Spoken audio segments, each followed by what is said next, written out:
You're listening to the AFTERBUZZ TV network, now the largest new media platform on the web, and your #1 source for after-show entertainment. Very good, Dean Johnson.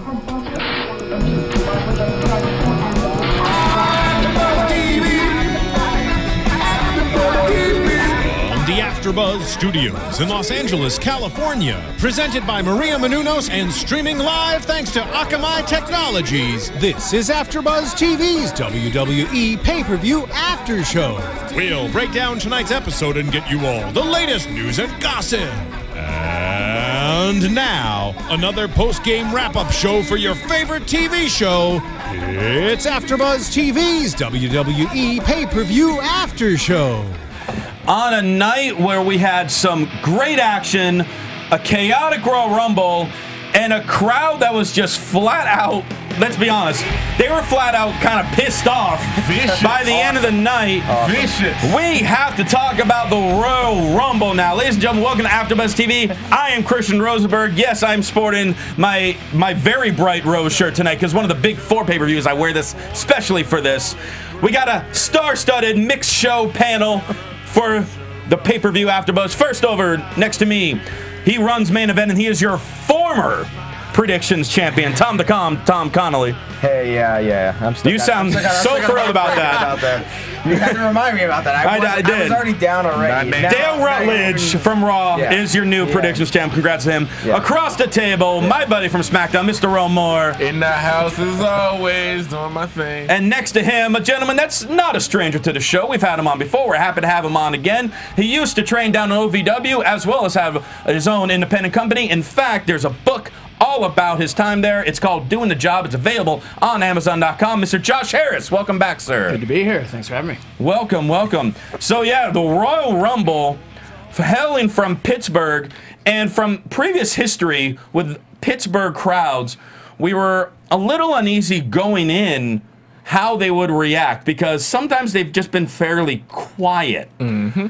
They were not quiet tonight. They were at first. I mean, well, the first couple matches. Well, the pre-show. The pre-show. Then they picked up, and then they were just angry. Yeah, they became a rabid mob halfway through the show. Like there's the crowd that was the day after WrestleMania in Brooklyn. That was fun, crazy, and fun. This one was just like crazy and mad. And a lot of people can make the argument that a lot of their anger is justified. I agree. I agreed with what they said. We'll get into all that, but let's go ahead and start out with the pre-show match. The New Age Outlaws going against the Roses. Oh, you didn't know? For the tag team titles.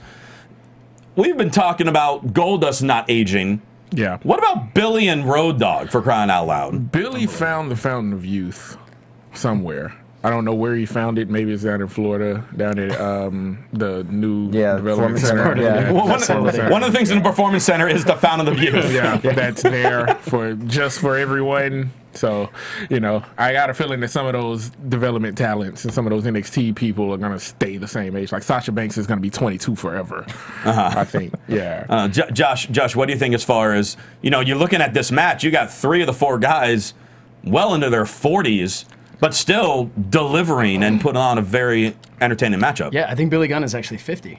Is he really? I think they said that on Raw last week. Oh my God! Yeah, I think it speaks to the time period, the Attitude Era, and the quality of those guys too. And it also speaks to the fact that you have somebody like Goldust, who the DDP yoga and whatnot, that's gotten in shape, and all of them are staying in shape, and that they're taking it seriously with what they're doing. They're not just coming back, hey, we're legends, you know, so we'll just get a payday. They're taking it very seriously, and they're working very hard, and I think it showed. Yeah, definitely. I personally felt this match should have got a little more time, and it is a tag title match with only 3 matches on the actual pay-per-view before the Rumble. Maybe they could have thrown it on because they only gave it about 10 minutes. So they could have somehow made it work. But needless to say, pre-show match, fun match, competitive. I thought towards the end the crowd was getting into it. And the shock at the end with the blind tag by Billy Gunn after Cody hits the disaster kick on Road Dogg, comes in, hits the Famouser on Cody. Dolph Ziggler has never pinned anybody with that move. But Billy Gunn, who invented the move, we'll say, came in there, hit it, and pinned one half of the tag team champions and the New Age Outlaws, 6-time tag team champions. Good for them. Good for them. I was. Hey, Congratulations, guys. exactly. Well done. Well done. Well done, guys. Well done. No, I thought it was definitely a good match. Good match for all of them. Ziggler definitely steals all of the DX's moves and doesn't win with any of them. So he should really move on to a new group, maybe like the Nation or something like that. Maybe he should maybe do Rock Bottom or something. I don't know. Well, he's considerably smaller than Billy Gunn and Road Dogg, so maybe there's a weight distribution problem there or something. But yeah, I can understand. Maybe he should move on to maybe the Four Horsemen. Yeah, exactly. I would think that would be a good one. Now we've had the Roses. The Roses. That's just what I call them. They've taken on everybody. They've beaten the Usos, The Shield, the Real Americans, the list goes on and on and on. Do you feel the New Age Outlaws were the right team to take the titles from them? No, and I only say that because I didn't pick them in my prediction. And Someone did. Me either. I didn't pick them either. Somebody did. I would have had a This guy. perfect night, and we would have been in a tiebreaker with Dale. But because that didn't happen, I mean, granted, you've had something against the Roses. I have something against them. I'm just waiting for the feud to start. I know you've been waiting for quite some time. I have. I understand. I was hoping that it didn't start tonight, but hey, if this is where it's gonna start between Goldust and Cody, cool. But the New Age Outlaws, I don't really have a problem with it because I see this as an opening for the Usos, which I'm hoping if the New Age Outlaws are doing what I believe they're doing, you elevate them for a small amount of time and use them to bring up a young up-and-coming team, and I believe that team is going to be the Usos. Yeah, the Outlaws can drop the titles tomorrow to the Usos for all I care. This is the best way. I mentioned it technically on SmackDown, even though I wasn't there. I sent it via email to Corey.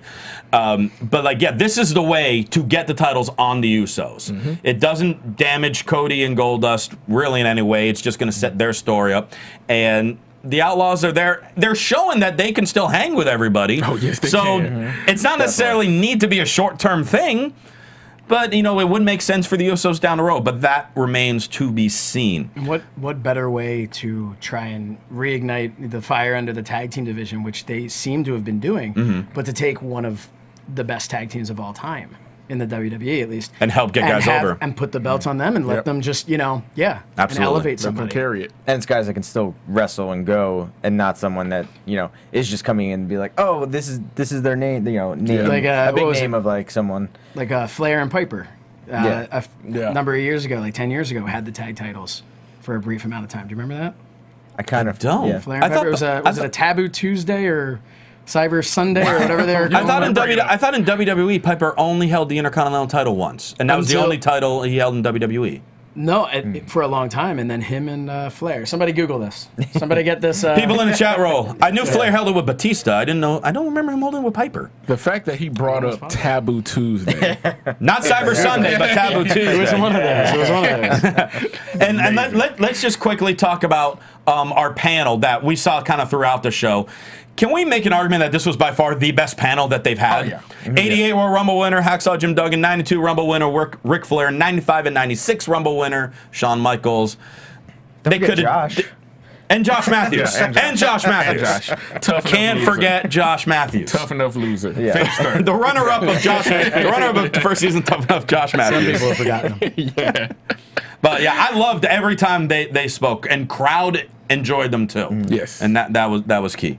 Now we get into the actual pay-per-view, and I feel like the last few pay-per-views has generally been like the opening match of it has been the one that stole the show. And I know we're only in January, but this has got to be match of the year candidate by the end of 2014. Absolutely. Bray Wyatt and Daniel Bryan. Holy crap! Yeah. This match was incredible as an understatement. In this match, it was everything everyone suspected it would be. And better. Yeah, and better. They took it to places that we didn't expect. And the fact that they sent the family away, I tweeted about this earlier to all my followers. The fact that they sent the family away really established Bray as a threat. He can stand on his own. He doesn't need Harper and Rowan to stand behind him. He can do his own thing on his own, and he proved that tonight. Yeah, that was the one thing that, if anyone had any questions about Bray Wyatt, the question was, well, he's this awesome heel because his great promos, has this scary look. 2013, he wrestled, I think it was 7 one-on-one matches on TV. So nobody really knew, can this guy deliver to the capacity of what his promos are? Less than 5 minutes in, Harper and Rowan get thrown out, and he takes it on his own, and he proved that he's main event worthy. Yeah. Definitely. Definitely with this match. Yeah. I mean, there's nothing that, I mean, I feel like he was on from start to finish of that match. The Sister Abigail onto the barrier on the outside was awesome looking. Like him catching Daniel Bryan as he dove out of the ring. First off, I would not want to do that. That'd be like scary to do because you're like, you're going to catch me and then you're going to throw me into the wall. Yeah. He even did a thing. He did a suplex into a slam. Yeah. And I was noticing he's so unique, and that's what's standing out. And I think that match just made him, and I think that was their intention, because putting him towards Cena, which is what it looks like is going to happen, they needed to say, okay, this guy can go. This guy is a legitimate threat. You know, and I loved it. I thought the match was great. Yeah, and Daniel Bryan was throwing things out of left field too. The tornado DDT out on the outside of the ring, apron. Which I gotta credit Bray for that, because the sale he gave that made that move looked even better than it actually was. Because normally when you take a tornado DDT, you catch the guy, you turn 180 degrees before you take your bump. This guy did a cartwheel. He's like 290 pounds, and he did a cartwheel with Daniel Bryan on a light day. 290 pounds if he didn't eat that day. He's easily 300 doing a cartwheel sail with no arms. I'm sorry.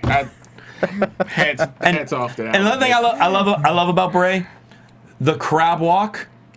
But I love the fact because he doesn't use it every time he wrestles. He only saves it for the big matches. That's when he can get his creepiest. And that crab walk is pretty freaking creepy. Yeah. Yes, It was awesome. But yeah, so he hits his Sister Abigail, like you were talking about, into the barricade, then throws Daniel Bryan into the ring, hits his Sister Abigail again, pins Daniel Bryan clean in the middle of the ring. When was the last time that happened? When did Daniel Bryan lose clean? When was the last time? I can't tell you when. He's lost so much, it's hard to keep track of how he's losing. But as far as clean, one-on-one, without any rules being broken. It's been a while. And our listeners have just become angry again. We'll get there. But see, I don't think overall the listeners were getting angry at the fact that Daniel Bryan lost that match, because it was such a great match, and they respect the hell out of Bray Wyatt. They were angry later on for another Daniel Bryan, which we'll get to. I don't think any of us were mad that he lost the match. I think it made sense. Storyline-wise, it made sense. Well, Bray needed this win. Daniel Bryan did not need to win this match. Yeah. It comes down to Bray, and that just the character that he portrays is so good. And we want that to grow and become more than what it is. Even though it's already phenomenal, we can see what this can lead to. This could be this generation's Undertaker. Yeah. But they have to protect it, and they have to do it the right way, because the Undertaker didn't become the Undertaker overnight. It took a long time and a long build for that to happen. It was gradual. Yeah. Absolutely. This is this generation's Undertaker, and if it's done the right way, he can be that guy, that creepy, weird gimmick that works, and I want that to keep going. So the fact that Daniel Bryan made him tonight, I applaud it. Are you saying a new streak starts this WrestleMania? No. Are we getting confirmation over there? Yeah, they beat. Like our studio audience. They beat the guys. Remember Shane McMahon's little. Oh, Spirit Squad. Spirit Squad. Okay, so you were right. Roddy Piper was. Yeah, I did not remember that. Thank you. Josh Harris, you one up me. Congratulations. I've earned my spot. You earned your spot for now. For now. The Spirit Squad. Backstage, Renee Young's with Paul Heyman, and pretty much Paul Heyman's kind of talking about how he's apologizing in advance for how uncomfortable what you're going to be with what you're about to see, as Brock Lesnar is going to just destroy Big Show. And that's pretty much what he did. Yeah. I wish one of us, while watching this, counted the amount of chair shots, because this had to be a record. He hit him probably close 40 to 50? Somewhere between 40 and 50 chair shots is my guess. I'm going 42. He's going with 42. I'm gonna go 45. 45. Cool. All right, I'm going over. I'm saying 48. I'll say 49. Damn you. Closest without going over. Getting all press right.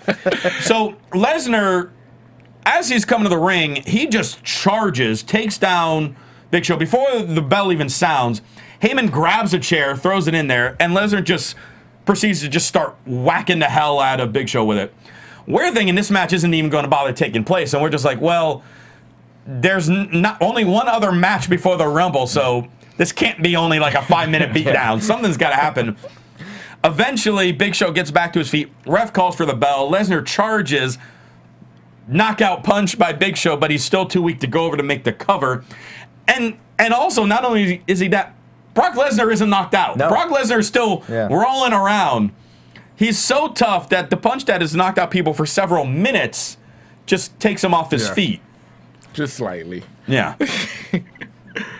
Draw steel, I guess. He went through 3 chairs, I believe. Yeah, but when it was all said and done, Lesnar used 3 chairs. And the back broke off of one. To break the back off of a chair. Over another human being. Yeah.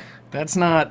I don't think the cameras do it justice of how hard he had to have been hitting him. Yeah, and as far as the actual, I'm using air quotes, match, because the match itself was really only about less than 10 minutes. At what point did the bell actually ring? The bell rung when Big Show got to his feet just before he delivered the knockout punch. Yeah. Wow, that was like 5 minutes in. Right, exactly. I thought it was going to be a disqualification. Yeah. Right off the bat. Yeah. The bell rings, goes for the chair. Yeah, that was something. So the match, you know, kind of goes and happens, and in the end, Lesnar not only picks up Big Show, he does his best Ryback March impression and does it better. Like, it looked like for a second he was losing him. Yeah. And was kind of running with nearly 500 pounds on his freaking shoulders. Yeah. I don't care how light you get. You're still carrying a giant on your shoulders around the ring, and then to throw him up and deliver the F5, pin Big Show, and get the win. I honestly thought he was going to go for the Kimura lock in this, because it seemed like he was working the arm a lot. I knew that he wouldn't, simply because you have to have Lesnar hot for Mania. How do you have him hot for Mania? Is it a submission over a giant? No. He submitted so many people previously. It's a 1, 2, 3 in the middle of the ring after F5 in a guy, even though it was more like a FU, but doesn't really matter. Big Show kind of flipped around. It's 500 freaking pounds. Yeah, I'm not going to criticize that at all.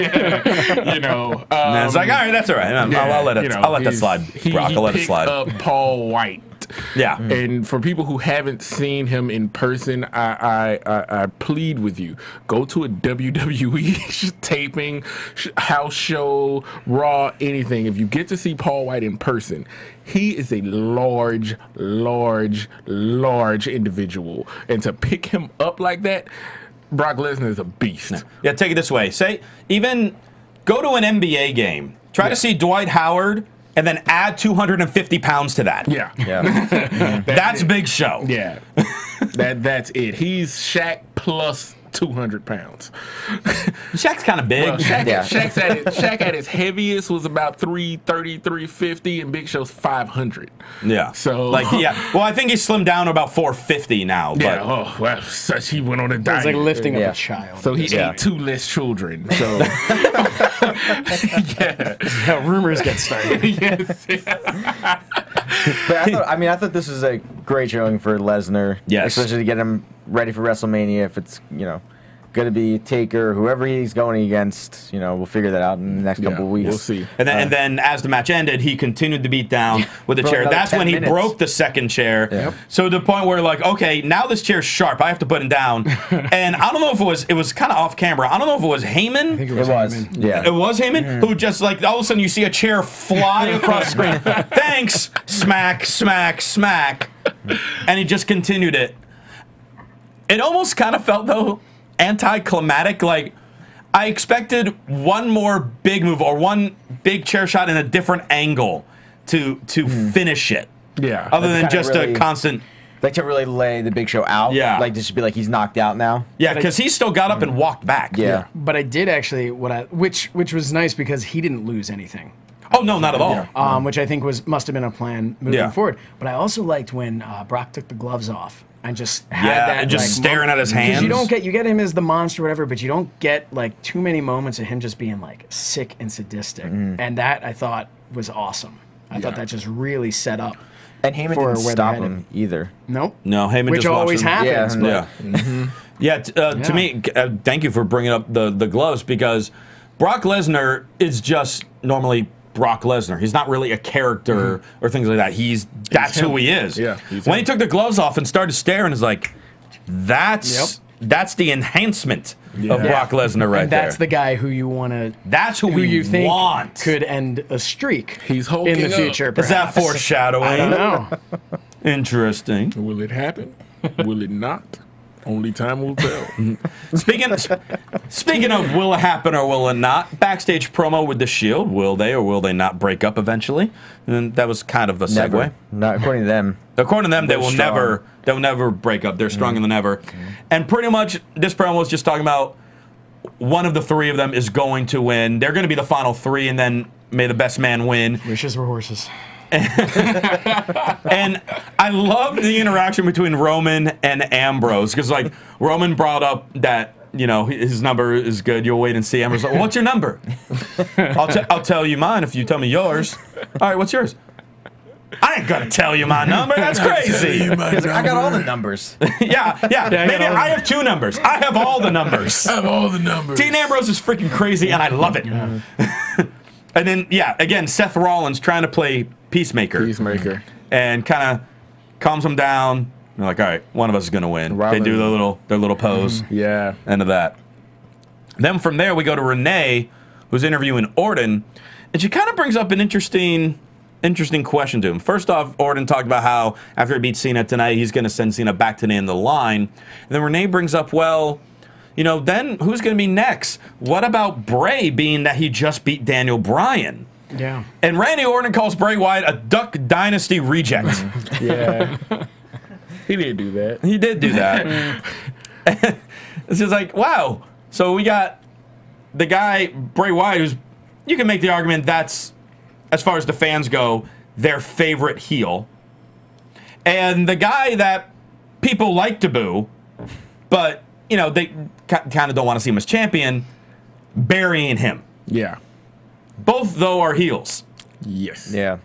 I mean, that's just asking for Bray to be a face, and if they ever But wrestle. hasn't there been there's that rumor, at least on the dirt sheets, that they Dirt sheets, were doing boo. that they were doing away with heels and faces or something, which I don't think is actually Where possible. everyone's It's in not a gray possible area. in but, wrestling. yeah. You can't have Yeah. everyone in a we gray had area. We had the shades of gray, and this is passe, the good guys and bad guys before, and No. it doesn't work. Yeah. No. That if they got rid of that, then they get rid of professional wrestling. Yeah. They get rid of the story. As you know, you've actually wrestled. I just sit 20 feet away and call the action. So And I just sit at home on my in couch safety. and call the action. Yeah, you're just on your couch and yelling at the screen. Yep. Which I If you guys thought, were smarter, I thought Philly had the wildest fans before the night happened. I think a lot of Philly guys made the drive. Yeah, exactly. that's true. They made the drive. Yeah. Well, let's start talking about the crowd, because they were hot for the Bray Daniel Bryan match. I think they just were a little confused as to when the match was starting with the Big Show Lesnar match, but I didn't mind them in that match. Then we have Cena versus Orton. But I think This- with the, go ahead. Sorry, but I think with the Big Show Brock match, Yeah. they were supposed to be silent because you're seeing him just like destroy this guy with the chair. It was almost kind of like a scared silence. Yeah, I see what you're saying. Yeah, like it made sense for Like him the to be Rock quiet. Mick Foley. Yes, Yeah. exactly. You're supposed to be like, wow, I can't believe he's just destroying him with that chair again and again. Yeah. Now, the Orton Cena match, again, I'm kind of comparing these guys to that crowd the night after WrestleMania, because that was just such a legendary crowd. And that Orton Sheamus match that happened on that night, when the crowd just went crazy, but it was because they were goofing around and having fun. They weren't necessarily bored of the match per se. They just didn't necessarily. They didn't want the match, but they were still entertained by it. This match, obviously, they've seen a million times, which we've all talked about on our shows. Rome's raising his hand because he's also seen it a million times. Yeah. So, from the bell, from the time the match started, we had chance of Daniel Bryan. We had chance of this is awful. This is awful. We had chance of boring. We had chance of we want divas. Yeah. Randy Savage. awesome. Randy That was Savage. great. Just booing, flat out We want booing. Angle too or not? That's what we want Angle. Because we want Daniel. Yeah. Well, I think it was we want Daniel or something like that. We never got. Did we get the Fandango in that match? Not in that match. No. We got a wave though. Yeah, we got a wave. We got But you the know wave. what? I think, first of all, there was one thing we didn't mention were the multiple "This is awesome" chants in the first match. Oh yeah, because Yeah, the Bray crowd was Wyatt just and- beyond hot for that. But I think that some of it was them just kind of trying to be a little annoying and going like, we've seen this a million times. We're going to chant just to piss you guys off, you guys being whoever's booking it. And, and we want Daniel Bryan. I think Daniel Bryan, that chant was the only thing that was like the legitimate. The rest of it was like, we want divas because we're going to be funny because we don't like this. And, we'd rather see a divas match, which... Yeah, But, and I thought it was interesting because I felt Cena tried to work with it and adapt and kind of improvise a little with the match. Orton was just pissed. Yeah. Yeah. Like he was great at it, though. Well, he Yeah, was he like, was. and he kind of milked it a little bit where he do the pose and stuff, which is exactly what you should do. And I wanted to praise Cena because there was a point also where the crowd started chanting Y2J because Jericho was in the area for a signing, so there were the rumors that he could have shown up gonna for the show up. Rumble tonight. Yep. And as the crowd started chanting for Y2J, Cena takes down Orton and starts to try to lock in the walls of Jericho. Yeah. Excellent. That couldn't have been planned. Yep. No, That could not have been definitely planned. that was pretty so good. I thought it was a brilliant on the spot. idea Yeah. by Cena. If it was Cena, if it was Orton, then kudos to him. Whoever called it, Whoever said. whoever said, "Go for the walls," and I'll counter it. Yeah. But I think if you go towards the end of that match, the crowd with a lot of their boring and all of that stuff, I think was because nobody really wanted to see, you don't have the ability when you're live to fast forward to the end. But I do think when it got to the false finish back and forth, they started to get interested. Well, and that was like because we were talking about like honestly, this match is pretty boring because we've seen it, like we said, a million times. Yeah. And then Rome, to his credit, like 2 minutes before it started happening, he's like, why have they never done each other's finishers like Rock and Stone Cold? And then pretty much right after he said that, it began. I almost gave him the predictions bell right there. I was like, can You I just give you the forfeited bell? it right there. Yeah, I could not have predicted that at all. Because all of a sudden, was time. Orton pulls out the STF, and then he pulls off the AA, and Cena does the RKO. And we're thinking, well, if they're all kicking out from these, then there's got to be some super move at the end. Yeah. Like doing it off the top rope type deal or something happens. Yeah, I was hoping for Cena to get him in the AA, and as he was flipping him, Orton would end up hitting an RKO off of that. Off that. As he was falling down. That would be. I don't think they've ever done that. I don't know if Orton's ever done that with anyone, but I think it would. Be I don't recall it. It'd be an awesome finisher to a match, and out of nowhere. Yeah. And then also in the midst of all that stuff, also, Charles Robinson takes a dive. Yeah. He took a dive. fall. A hell of a bump. Yeah. Kicked right in the head. Like, little Nate. He's amidst of trying to get revived by the trainer and everything. And finally, Cena looks like he's going to put him away. I think he has him up. Oh, no, he has him in the STF again in the middle of the ring. Orton's going to tap. And then we have the... I was like, what? Like, we're all like, Yeah. what? I jumped up and said, Wyatt! Yeah. That was great. Lights come back on. Wyatts are surrounding the ring. Cena gets distracted. RKO.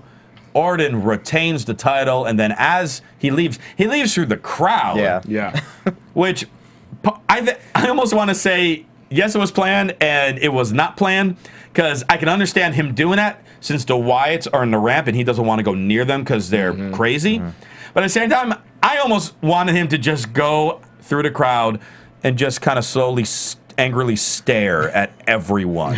And just hold the belts up? Just hold the belt and be like, Stick it to you him. guys were a bunch of a-holes.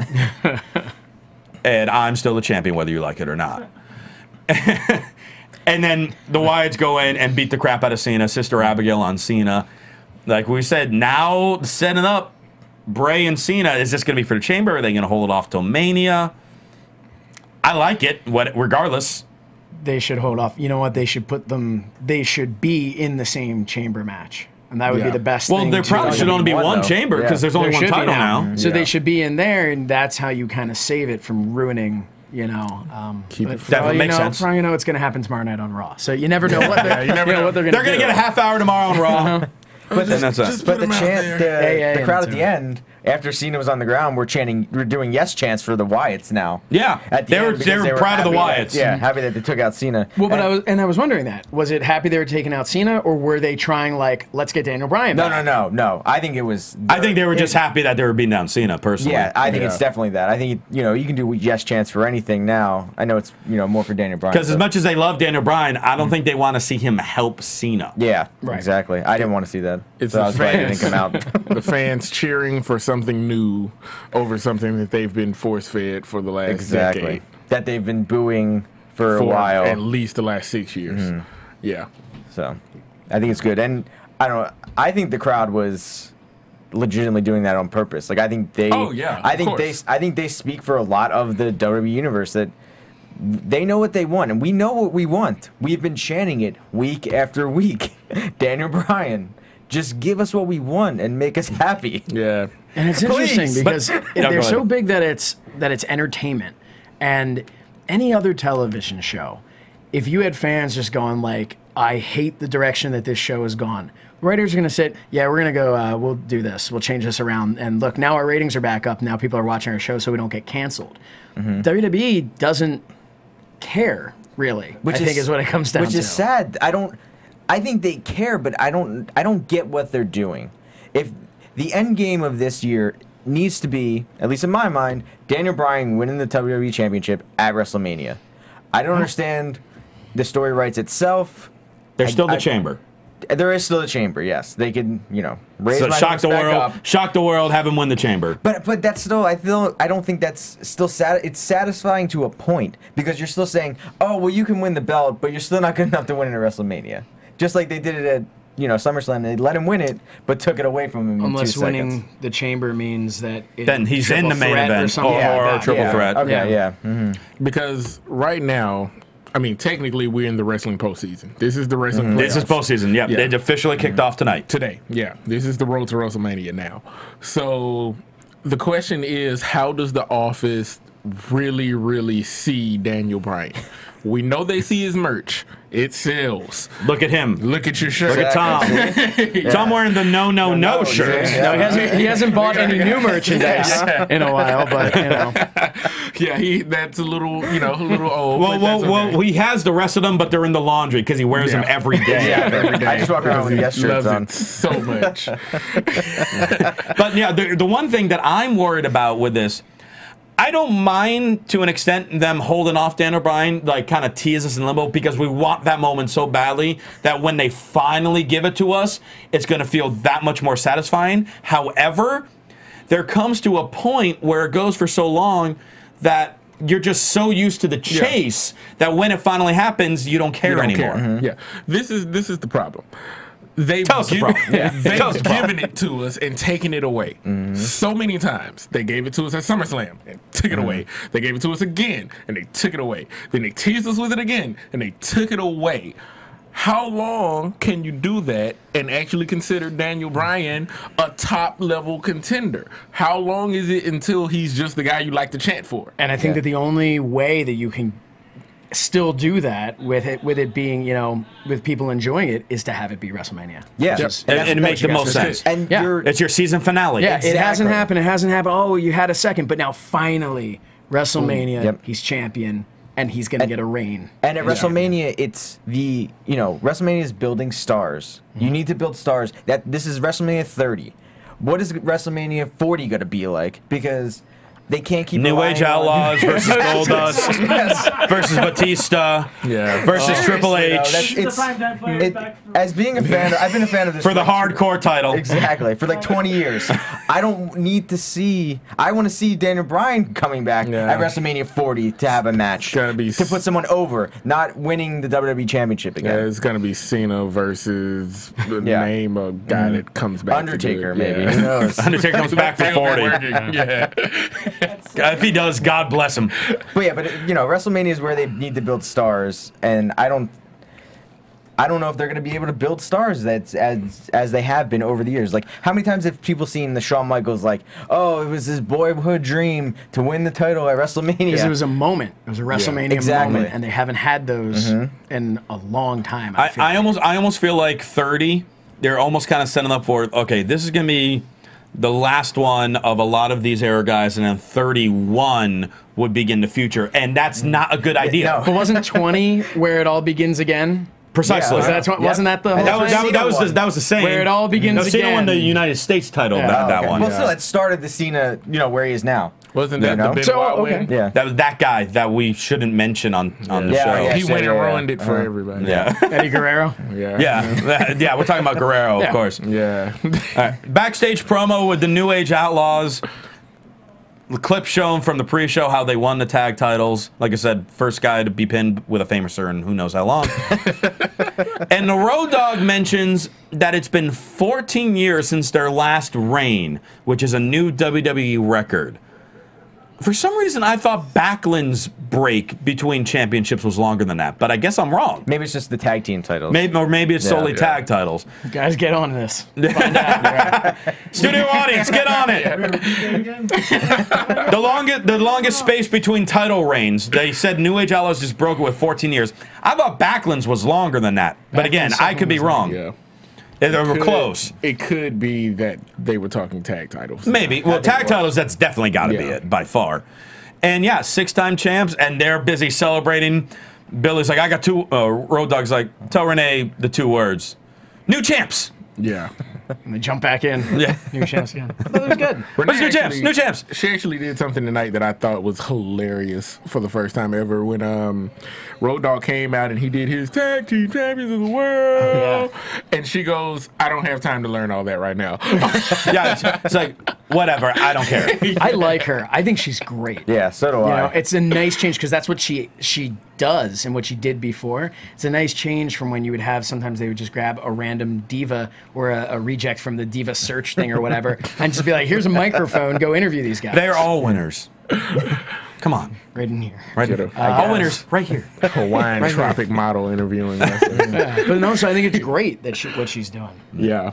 Another thing I thought was great, though, was they brought back the old school video package where they interviewed a bunch of guys who cut, very quick, like 10-second promos about why they want to win the Rumble.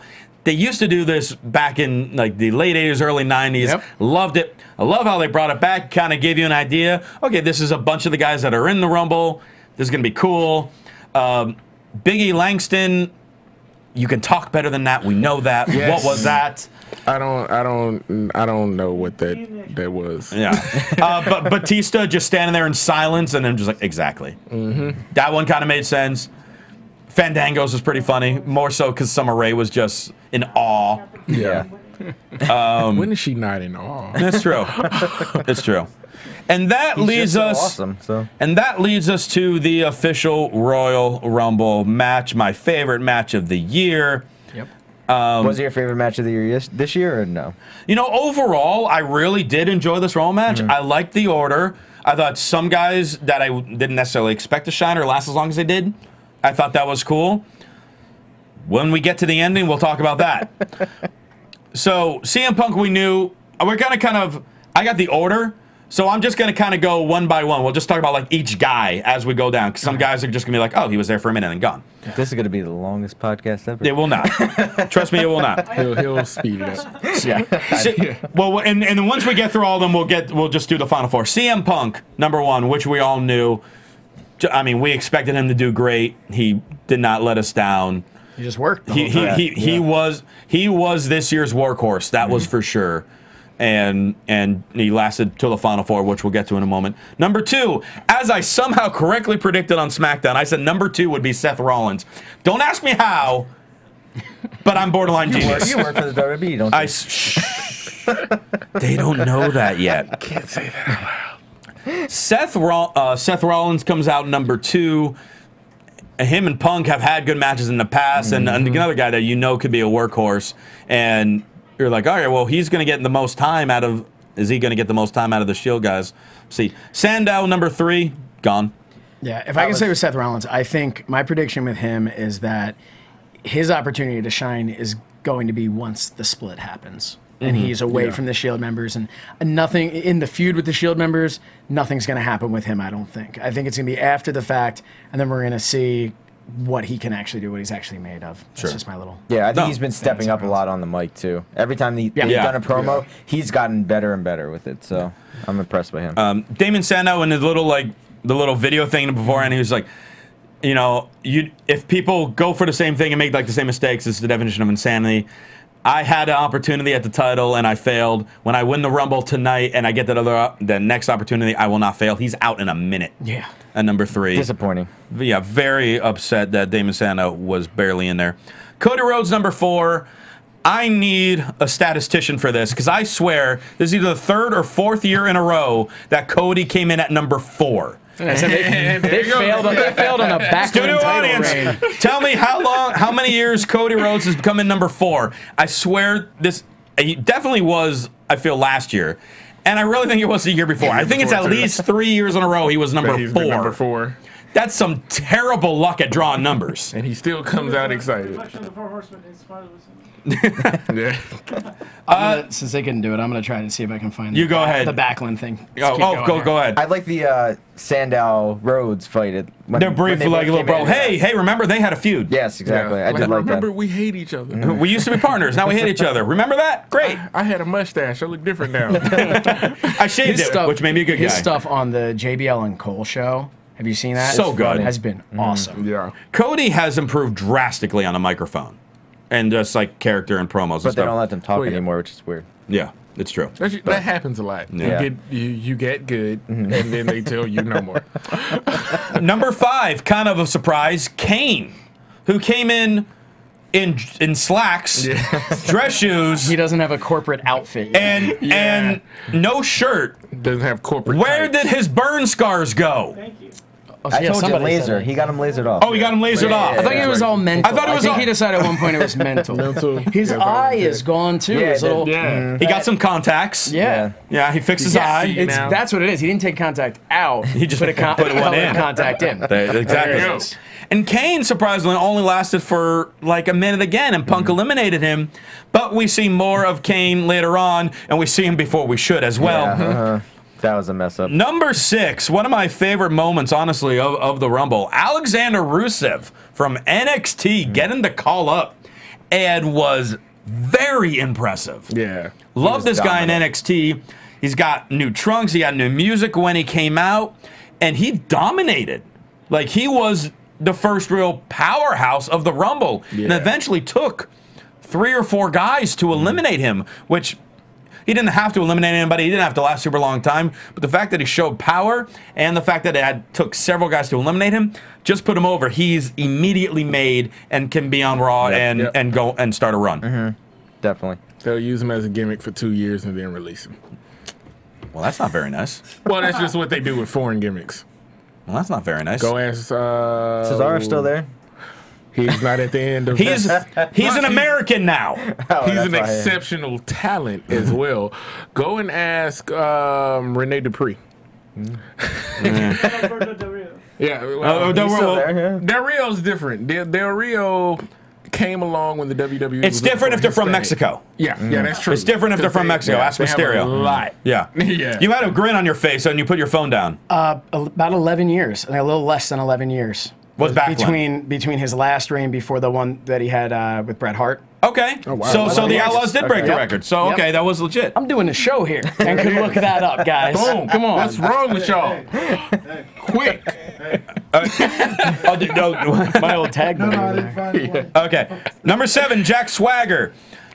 I thought he was impressive tonight. He lasted longer than I thought he would. He went head-to-head with Rusev. He got a USA chant against Rusev. Yeah, he did. He did. And part of that, I think, there was obviously a big chunk of that crowd who might not have been familiar with NXT, might not be familiar with who he is. So they were kind of confused as how to react to him. And then naturally, when you have the real American against him, they actually sided with Swagger. I think it's the first time in Swagger's career people cheer for him. Did we talk about with Rusev that he looks like the Tasmaniac? Wow, yeah, Is that He there was does. definitely a Taz thing, but like a earlier Taz, but then a touch of the later Taz, but not the super later Taz, because nobody needs that. Not the one that was getting spanked by Stone Cold with a belt. Yeah. Number 8, Kofi. I mean, Kofi, every year he tries to amaze us. Yeah, this year he had 2 things. I still personally put the handstand walk at number 1 in my list, but this is 1A, where after he gets knocked off the apron, caught by Rusev after he got eliminated, Rusev starts beating him down on the barricade. He's on like the side barricade by the ramp, and he gets up, runs on the ramp, and does a long jump. That's how far is that? 6 to 8 feet, 6, 7 feet, Probably a good 8 feet. 8 feet. I would say 8 feet. He jumps 8 feet and lands on the apron perfectly. Yeah. Perfectly. Doesn't fall, grabs the ropes, gets back in the ring, starts fighting. And then later on, when he's hanging literally by his feet from the bottom rope, and saves himself by getting Swagger's boot, and then clocks him with it and gets himself back in the ring. That was great. Kofi is like the greatest jobber in the history of wrestling. I would say a Royal Rumble. Oh, He's okay. The greatest jobber in the history of the creative Royal person Rumble. we've seen. When he came Nobody out, thinks he's winning. Yeah. When he came out, I said, you're about to see the most entertaining elimination ever. Because I know that's what's going to happen at some point. But when he did get eliminated, it was actually entertaining. Yeah. Yeah. 9, Jimmy Uso. I don't know why you were in the Rumble. 10, There's got to be 30 people. Yeah. Well, Daniel Bryan was available. Uh-oh. Spoiler alert. Torches and pitchforks are out. 10, Goldust did well. We saw him earlier. Goldust, great as always. And then he had another one of my predictions. I don't know if I had it on SmackDown, though, how he eliminated Cody. Yeah. It wasn't exactly on purpose, but again, just planting those seeds. I think the only way that that's really going to work is if Goldust is the heel. Yeah. I think that's the thing that's going to, because if Cody's the heel, you're not really elevating Cody by doing that. Okay. But I think so. I'm get excited that. to see that. I think that'll be an That's exciting good. match. That could be a Mania show stealer right there. Yeah. I agree 100%. 11, Dean Ambrose. I mean, what's not to love about Dean Ambrose? Just fantastic.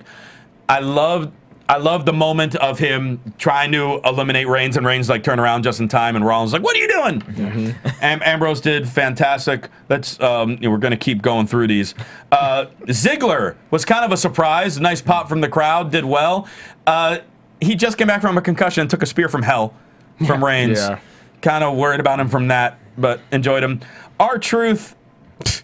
I was personally upset with this because this was one of my numbers in our Royal Rumble pool, and I got R-Truth. All right, thanks for coming. Kevin Nash, 14. We saw you 2 years ago. It didn't work. It wasn't as great. I love Kevin Nash, but I love him. And that was your one surprise legend. We just had that. We needed weak. someone else. His elimination was weak. Yeah. Just like It was so awkward looking. It was. Roman Reigns, 15. Holy crap! Roman Reigns broke the record, 12 eliminations, ended second. We'll get to that a little later on. It caused Rome to win some money. 16, Great Khali. Thanks for playing. 17, Sheamus, surprise return. Nicely done. Crowd was into him because he took on the Shield. Our studio audience is wearing his shirt. 18, The Miz. Didn't really do much of anything, honestly. Fandango, 19. I was impressed with Fandango. I thought he did well in this one. And the crowd did a little. The crowd was into him. Yep. 20, El Torito. Why? And more entertaining than some of the other stuff that came after. And he eliminated Fandango. Yeah. 21, Cesaro. One of my predictions that he would swing at least 3 people, and he did, including swinging Seth Rollins 28 times. We counted. That was the count. Yeah. 3 years, he's came in at number 4. 3 years in a row. Only 1 year, which was 2013, he came in at number 3. Okay. Wow. So in the last 4 years, with that. Cody Rhodes has talking about Cody Rhodes in the last 4 years has been number 4, number 4, number 3, and number 4. There you go. Nice. Good for him. I told you. 20. I said Cesaro. 22. Luke Harper did great. 23. Jey Uso was there. 24. JBL. Daniel Bryan was available. Yeah. 25. What a wait. JBL was the worst entrance in this. was He got in just- for 2 seconds, got thrown out. And then he like Waste. laughed. Then he was like, "Oh, What a great Rumble." Oh, it's a Yeah. great Rumble. It's just Waste of my time. Waste of my time. 25. Eric Rowan did what he was supposed to do. 26. Ryback. 27. Del Rio. I enjoyed him. I enjoyed Del Rio in Not this, bad. and he got the lucky, quote unquote, lucky spot being number 27. Helped enhance it. I thought he had a good showing. 28. Batista. We'll get to that in much just a time second. do we have? We only have a few minutes, so I'm just wrapping these and getting to the final 4. 29. Big E Langston. Honestly, I was kind of disappointed in him. 30. Rey Mysterio. And I felt so bad. I felt so bad for Rey because the crowd is chanting yes. They're so excited for Dan O'Brien. Number 30 is Rey Mysterio. He did nothing wrong at all. And the crowd was pissed. Yeah. If you watch those promos that you spoke about earlier, you knew he was still coming. He was Yeah. 30. Exactly. We were counting down of like who was still left, Right. and we're like, Oh, they go, no, that's Rey. He had the there's no more spots shiny, left. like, you know, like Yeah. one of those blankets that you put on people that And at that point, the crowd just got pissed. They didn't care who won at that point because they were pissed. There was no Dan O'Brien. Our final 4, we get to CM Punk, Batista, Roman Reigns, and Sheamus. And it was in the midst of when JBL got up. That's when we saw Kane. Yeah. When we weren't supposed to see him. Bad job by cameraman. everybody went, isn't that Kane? Yeah. And then Kane eventually pops back up and eliminates Punk. We're down to Sheamus, Roman Reigns, and Batista. Reigns eliminates Sheamus, breaks the record for 12. And now the crowd is going nuts saying, we want Roman Reigns to win the Rumble. Yes. They exchanged spears. Roman Reigns looked a lot nicer than Batista's. And finally, eventually, Batista eliminates Roman Reigns to win the Royal Rumble. And everyone in Pittsburgh, can we all do it together? shall we? Yes. No, no, no, no. Everyone in Pittsburgh was livid. Twitter was exploding with, sadly, negativity. I understand people being upset. Pittsburgh was just flat out rude. Yeah. But, yeah, Batista, it was the predictable thing, and it happened. Predictable, and he looked like crap. Like, honestly, I get that he's training with the Gracies and all that stuff.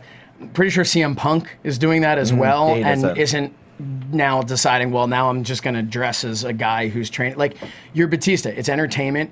You dress as Batista. You show up and you play the character of Batista. It's spelled differently than his real name. I just felt he came out and it was all like, hey, guys, I want to play, you know, kind of like an MMA guy, so I'll just come out as MMA Batista. I think it was... I'm going to hang out till June and then take some time off. Yeah. Yeah. This is exactly promote the movie. But first I'll win the Royal Rumble and then go to probably WrestleMania. win And then win the title and then lose it and then... Take a huge bonus check. Yeah. I just find it. It's saddening. It's sad to me. A little part of me as a WWE fan died tonight.